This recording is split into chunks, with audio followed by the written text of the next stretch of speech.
एक गांव में एक रेलवे स्टेशन था जो बहुत ही खतरनाक और डरावना था। इस ट्रेन में कोई ग्रामीण नहीं जाता था।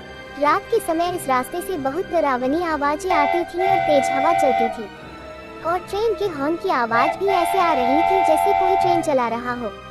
आसपास के ग्रामीण भी ट्रेन की आवाज सुन रहे थे। मैंने तो सुना है इस ट्रेन पर भूतों का साया है। इसमें कोई इंसान नहीं जाता और अगर कोई जाता है तो वो जिंदा वापस नहीं आता। ऐसा तो मत बोला करो यार, मुझे क्यों डरा रहे हो? तुम्हें ये कहानियाँ सुनाने के लिए सिर्फ रात का वक्त ही मिलता है क्या? ओ भाई, ये सब तो आप खुद ही पूछ रहे थे। एक दिन दो लड़कियां शहर जाने के लिए इस रेलवे स्टेशन पर जाती हैं। ये दोनों कई घंटों से ट्रेन का इंतजार कर रहे हैं। ये रेलवे स्टेशन घने जंगल में था। मुझे बहुत डर लग रहा है बहन, और मौसम कितना खराब है। चलो वापस चलते हैं, हम कल शहर जाएंगे। तुम पागल हो, केवल हवा चल रही है। देखो कितना सुंदर मौसम है और रात में ट्रेन में बैठने का मजा ही कुछ अलग है। ट्रेन का इंतजार करते करते आखिरकार ट्रेन आ ही जाती है। दोनों लड़कियां जल्दी से ट्रेन में बैठ जाती हैं। इस ट्रेन में कोई नहीं है, हम केवल दो हैं। इसमें कोई लोग क्यों नहीं है? मुझे बहुत डर लग रहा है। तुम्हें क्या हुआ मेरी बहन? तुम बहुत डरी हुई हो। ड्राइवर के साथ एक लड़का भी है, चलो उससे पूछते हैं कि इस ट्रेन में और लोग क्यों नहीं हैं।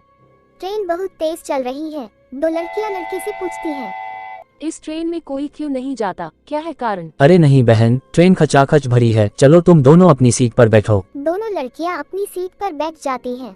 अचानक वे दोनों उसकी सीट पर दो अन्य लड़कों को देखते हैं जो बहुत डरावने हैं।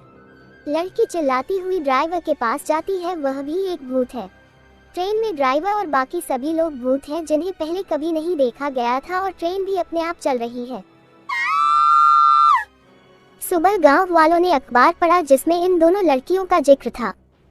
मुझे बहुत दुख है, हमारे गांव में अभी भी ऐसे लोग हैं जिन्हें इस ट्रेन के बारे में नहीं पता और वो बेवजह मर रहे हैं। हमें कुछ करना होगा। सबसे पहले तो इस ट्रेन के बारे में किसी बुजुर्ग से पूछना होगा। आखिर इस ट्रेन पर भूतों का कब्जा क्यों है? मैं एक बाबा के बारे में जानता हूँ जो जंगल में अकेला रहता है। मुझे यकीन है उसको इन सब भूतों के बारे में जरूर पता हो। अरे भाई, जंगल में बहुत सारे भूत होते हैं, मैंने तो नहीं जाना। अरे आप मत डरे यार, जिस जंगल में वो रहता है वो पुरामन है, वहाँ कोई भूत भूत नहीं है। जैसे ही वे दोनों जंगल में इस बाबा से मिलने जाते हैं। बाबा जी, इस ट्रेन में आज भी बहुत सारे लोग मर रहे हैं, प्लीज इसका कोई हल बताओ, इनसे कैसे छुटकारा पाएं। बेटा, इस रेलवे स्टेशन पर कई साल पहले एक दुर्घटना हुई थी। कुछ साल पहले बहुत से लोग इसी ट्रेन से शहर जाते थे। गांव में एक ही ट्रेन थी, इसलिए उसमें बहुत भीड़ होती थी। ट्रेन ड्राइवर ने लालच में आकर ट्रेन का किराया बढ़ा दिया। जब गांव के लोगों को पता चला तो वे ड्राइवर पर बहुत नाराज हुए। गांव में कुछ लोग ट्रेन से कुछ लोग गरीबी के कारण नहीं जाते थे। एक दिन गांव के कुछ लोगों ने इस रेलवे स्टेशन पर बम रख दिया। जंगल में हर तरफ तेज हवा चल रही थी। जैसे ही ट्रेन रेलवे स्टेशन पर पहुंचने वाली थी, हॉर्न की आवाज भी सुनाई दी। अचानक एक जोरदार धमाका हुआ और धमाके की आवाज इतनी तेज थी कि सभी गांव वाले अपने अपने घर छोड़कर चले गए। कुछ दिनों के बाद ट्रेन में मरे हुए सभी लोग भूत बन गए और उस दिन से गांव वालों ने ट्रेन में जाना बंद कर दिया। आज तक सिर्फ वही भूत प्रेत ट्रेन में सफर करते हैं, लेकिन वहां पहुंचते ही वो ट्रेन से उतरते नहीं हैं, वापस ट्रेन में आ जाते हैं और ये ट्रेनें बिना ड्राइवर के अपने आप चल रही हैं। मैं ये सब देख रहा हूँ। उस दिन के बाद से मैं ये पता लगाने की कोशिश कर रहा हूँ कि इन भूतों से कैसे छुटकारा पाया जाए, लेकिन कोई रास्ता नहीं मिला। एक दिन मैं जंगल में घूम रहा था तो मुझे एक पुरानी किताब मिली। वो लगभग 100 साल पुरानी किताब जैसी थी। मैंने उसमें देखा तो उसमें इन भूतों की कहानी लिखी हुई थी। ये घटना भी उसी गांव में घटी थी। बाबा जी, तो इस किताब में इन भूतों को खत्म करने का कोई तरीका भी लिखा था या नहीं? हाँ, ये भी लिखा था कि इन भूतों से कैसे छुटकारा पाया जाए। तो बाबा जी जल्दी से बताओ उसमें क्या लिखा था। तुम दोनों ये सब अकेले नहीं कर सकते, इसलिए तुम्हें गांव वालों को अपने साथ जोड़ना होगा। फिर मैं तुम्हें बताता हूँ कि कैसे। बाबा जी वो तो बहुत ज्यादा डरते हैं, वो कैसे राजी हो गए?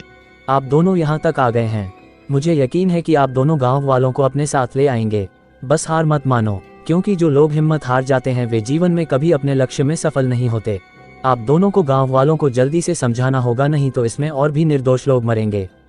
ठीक है बाबा जी, हम पूरी कोशिश करेंगे। चलो अभी चलते हैं।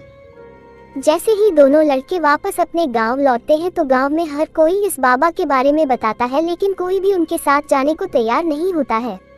अंत में वे गांव के सरपंच के पास जाते हैं, लेकिन वह भी मना कर देता है। यार अब क्या करना होगा, गांव में तो कोई भी जाने के लिए तैयार नहीं है। चलो एक काम करते हैं, हम इस बाबा जी के पास जाते हैं, क्या पता वो कोई और उपाय बताएं। वे दोनों बाबा के पास वापस जाते हैं। क्या हुआ बेटा, तुम दोनों अकेले क्यों आए हो? गांव वाले को क्यों नहीं लाए? बाबा जी गांव में कोई भी यही आने के लिए तैयार नहीं है, कोई और उपाय हो तो बता। जब तक हमारा बीज इत्तेफाक नहीं होता तब तक हम किसी भी समस्या से बाहर निकलना नहीं सीखते। तुम लोगों की कमजोरी यह है कि तुम सब लोग बीज इत्तेफाक नहीं हो, इसलिए हम भूत भी तुम लोगों को आसानी से मार देते हैं। ये सुनकर वो दोनों डर जाते हैं। बाबा जी की आंखें अचानक लाल हो जाती हैं। बाबा जी आप भूत हो क्या? हाँ बेटा, कुछ महीनों तक मुझे भी इन भूतों ने मार डाला था और आज मैं तुम दोनों को मार डालूंगा। और जो कहानी मैंने तुम्हें सुनाई वह भी झूठ है। मैं चाहता था कि तुम दोनों गांव वालों को अपने साथ ले आओ, परंतु नहीं ला सके। अरे भागो, इससे पहले कि ये हमारी जान ले ले। दोनों डर के मारे गांव की ओर भागने लगते हैं। अंततः बाबा जी ने उन दोनों को भी मार डाला।